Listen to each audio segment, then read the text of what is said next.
mare, binababad yun muna yung isda sa suka. So, habang binababad ko yun, nungha muna ako ng pandat para ilagay ko sa kanin.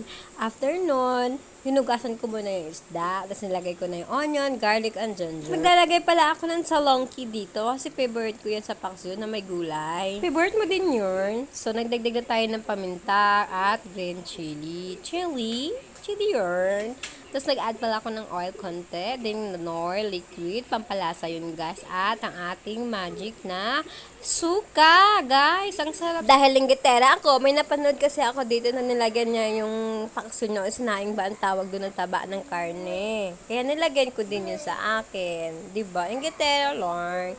So maglagay lang tayo ng 1 kilong asin, konting asin lang. Yung tama-tama lang po na hindi naman po tayo may UTI. At takpan lang natin guys, at ilang minutes pwede na yan, mga untak, kalami, uy.